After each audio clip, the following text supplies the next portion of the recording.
অবৈধ গ্যাস সংযোগের মাধ্যমে রান্না করা হলে সেই রান্না করা খাবার কি হালাল হবে? আমার শ্বশুরের বাসার গ্যাসের লাইন অবৈধ। আমি কি শ্বশুরবাড়িতে খাবার খেতে পারবো? আ অবৈধ গ্যাস সংযোগ নেওয়া বা অবৈধ গ্যাস সংযোগ ব্যবহার করে রান্নাবাড়া করা এটা গুনাহের কাজ।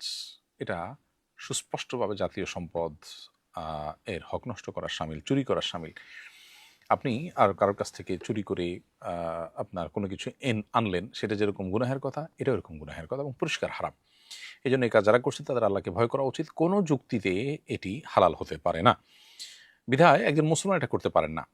তারপর যদি কেউ অবৈধ গ্যাস সংযোগ রাখেন এবং রেখে রান্না করেন, তাহলে সেক্ষেত্রে রান্না করা খাবারটা যদি হালাল হয় itself, তাহলে সেক্ষেত্রে রান্না করা খাবারটা খেলে হালাল হবে। কিন্তু আ তিনি একটা হারাম কাজ করেছেন। তার জন্য তাকে ক্ষতিপূরণ দিতে হবে এবং তওবা ইস্তেগফার করতে হবে। অতএব আপনি যদি সেই খাবার খান, তাতে সে হালাল খাবারই খেয়েছেন ধরা যাবে। বাট এই খাবার প্রস্তুত করতে যেহেতু হারামের আশ্রয় নেওয়া হয়েছে, সেজন্য আ এটা এভয়েড করা এবং হারাম থেকে তাদেরকে বের হয়ে আসতে উদ্বুদ্ধ করা, এটা আপনার কর্তব্য। মানুষ মারা গেলে দাফন করতে কতদিন বিলম্ব করা যায়? সমাজের বিশেষ কোনো ব্যক্তি হলে আলাদা কোনো বিধান আছে কিনা জানতে চাই। ইসলামী দৃষ্টিভঙ্গি হলেও কোনো মানুষ মারা গেলে যত দ্রুততার সঙ্গে সম্ভব তাকে দাফন করতে হবে। দাফন কাফন বিলম্ব করা এটা কোরআন এবং হাদিস এর আলোকে ভালো কোনো কাজ নয়। আজকাল বিভিন্নভাবে মানুষকে রেখে দেওয়া যায়, হিমাগারে রেখে দেওয়া যায়, বিভিন্নভাবে মানুষকে রেখে দেওয়া যায়। কিন্তু দীর্ঘ সময় পর্যন্ত রেখে তারপরে জানাজা পড়া, এটা মৌলিকভাবে কোরআন এবং হাদিসের যে দৃষ্টিভঙ্গি তার পরিপন্থী। সহিহ বুখারীতে একটা হাদিস বর্ণিত হয়েছে, নবী সাল্লাল্লাহু আলাইহি ওয়াসাল্লাম বলেছেন, আসরিউ বিল জানাজা, তোমরা মৃত ব্যক্তির জানাজা দ্রুততার সাথে করো।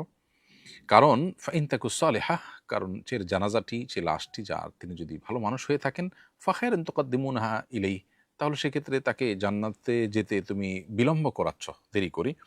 ওয়াইন তাকু গায়রা যালিক, আর যদি সে খারাপ মানুষ হয়, জাহান্নামী হয়ে থাকে, ফাশাররুন তাদাউনাহু আন রিকাবিকুম, তাহলে দ্রুততার সাথে তোমাদের ঘাট থেকে সেটা মাটিতে দাফন করে দেওয়াটা তোমাদের কর্তব্য এবং কাম্য। তো এইজন্য জানাজা দ্রুত করা উচিত। বিশেষ কোনো ব্যক্তি হলে রেখে দিতে হবে বা রেখে দেওয়া যাবে এমন কোনো নির্দেশনা আলাদা করে নেই। তবে আমাদের এটাও মাথায় রাখতে হবে যে আ বিশেষ কোনো কারণে বিশেষ কোনো কারণে যদি বিলম্ব করতে হয়, তো সেটা জায়েজ আছে, যাতে করে লাশের কোনো অসম্মান না হয়। তার জন্য যতটুকু সম্ভব ততটুকু দ্রুততার সাথে আ আপনার দাফন করার ব্যবস্থা করতে হবে।